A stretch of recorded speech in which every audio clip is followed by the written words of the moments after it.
একটা লোক 20 বছর ধরে মেয়ে সাপ্লাই দিত জেনার কাজের জন্য।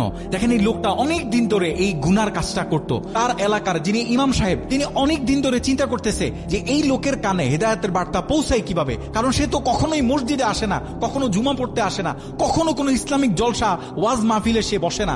তার কাছে ইসলামের বার্তাটা আমি পৌঁছাই কিভাবে? ইমাম সাহেব খেয়াল করলেন এই লোকটার ছোট্ট একটা ছেলে আছে, এই ছেলেটা মসজিদের কল থেকে তার বাসার জন্য পানি নিতে আসে। ইমাম সাহেব সেই বাচ্চাটার কাছে গেলেন, গিয়ে তাকে কিছু মজা, কিছু খেলনা দিলেন, দিয়ে বলতেছে, দেখো তুমি আমার একটা কাজ করে দিবে, এর বিনিময়ে তুমি আমার কাছ থেকে যা চাও আমি তোমাকে দিব। বাচ্চাটা বলতেছে, কি কাজ? ইমাম সাহেব বলতেছে, এই যে একটা ক্যাসেট তোমাকে দিলাম, এই ক্যাসেটটা তুমি তোমার বাসায় গিয়ে প্লে করে দিবে, যেন তোমার বাসার যত মেম্বার্সরা আছে সকলে যেন এটা শুনতে পারে, সকলে যেন এই বিষয়টা বুঝতে পারে। বাচ্চাটা ইমাম সাহেবের কথা অনুযায়ী বাসায় গিয়ে সেই ক্যাসেটটাকে প্লে করে দিল। যখন প্লে করলো, তার মা শুনতেছে, তার দাদি শুনতেছে, তার ভাই শুনতেছে, ফ্যামিলির সকল মেম্বার্সরা শুনতেছে। সেই গুনাহগার ব্যক্তি সেও যখন সন্ধ্যার সময় বাসায় আসলো, সে খেয়াল করতেছে তার বাসায় একটা ক্যাসেট চলতেছে। ক্যাসেটটা ছিল মাওলানা তারেক জামিল হুজুরের তাওবার উপর একটা আলোচনা। মাওলানা তারেক জামিল হুজুর সেই ক্যাসেটের আলোচনায় বলতেছিলেন যে আপনি জীবনে যত গুনাহ করেন, জীবনের 10 বছর, 50 বছর, 100 বছরও যদি গুনাহ করেন, 100 বছর পরেও যদি অনুভব করতে পারেন, আপনার রবের দরবারে স্যালেন্ডার করেন, আপনার রব আপনাকে নিশ্চয়ই ক্ষমা করে দিবে। লোকটা এটা শুনতেছে খুব খেয়াল করে, তিনি বাসায় ঢুকে না, বাইরে দাঁড়িয়েই শুনতেছে।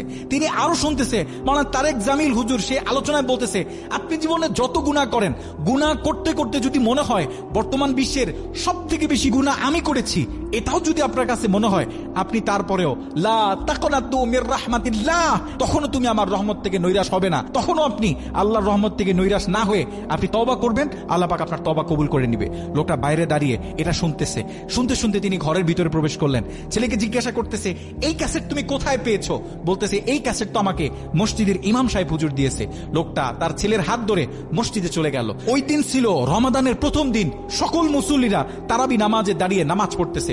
লোকটা মসজিদের ভিতরে প্রবেশ না করে তার ছেলের হাত ধরে তিনি মসজিদের বাইরে দাঁড়িয়ে রইলেন। নামাজ যখন শেষ হয়ে গেল, সকল মুসল্লিরা যখন বের হয়ে চলে গেল, ওই লোকটা তার ছেলের হাত ধরে ইমাম সাহেবের কাছে গেলেন, গিয়ে বলতেছে, এই ক্যাসেটটা কি আপনি আমার ছেলেকে দিয়েছেন?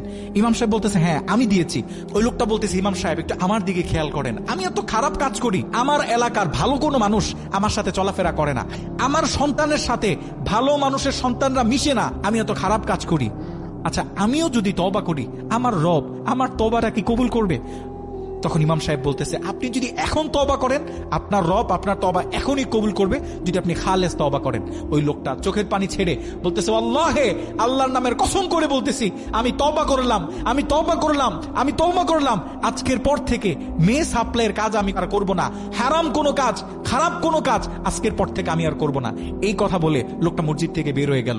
দ্বিতীয় দিন তারাবিতে সকলে যখন নামাজ পড়তে আসলেন, ইমাম সাহেব খেয়াল করতেছে সবার পিছনে ওই লোকটা এসে মসজিদে দাঁড়িয়ে রয়েছে। সকলে নামাজ পড়ে যখন চলে গেছে, লোকটা হাত তুলে বলতেছে, আল্লাহ তুমি আমার তওবা কবুল করো, যদি আমার তওবা কবুল হয়ে থাকে তুমি আমাকে দুনিয়া থেকে উঠায় নাও। তৃতীয় দিন নামাজ পড়তে আসলেন, একই দোয়া করতেছে, আল্লাহ যদি আমার তওবা কবুল হয় আমাকে উঠায় নাও। পঞ্চম দিন আসলেন, ষষ্ঠ দিন আসলেন, এরকম করতে করতে 29 দিনের দিন যখন তিনি নামাজে সেজদা দিলেন, সেজদারত অবস্থায় ওযু সহ পাক পবিত্র অবস্থায় পৃথিবীর শ্রেষ্ঠতম জায়গা মসজিদে বসে তার মৃত্যু হয়ে গেল।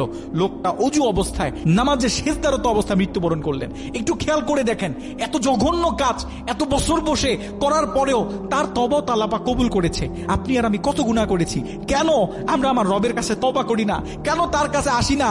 আমাদের সকলকে একদিন আমাদের রবের কাছে যেতে হবে, তার কাছে গিয়ে দাঁড়াইতে হবে। কেন আমরা তার কাছে তওবা করি না? আমাদের সকলের উচিত তওবা করা। যারা এই আলোচনাটা শুনতেছেন, আপনাদের সকলের কাছে হাত জোর করে অনুরোধ করব, আজকেই তওবা করেন, জীবনের গুনাহের কাজগুলো ছেড়ে দেন। আল্লাহ পাক আমাদের সকলকে তওবা করার মতো তৌফিক দান করুক, আমিন।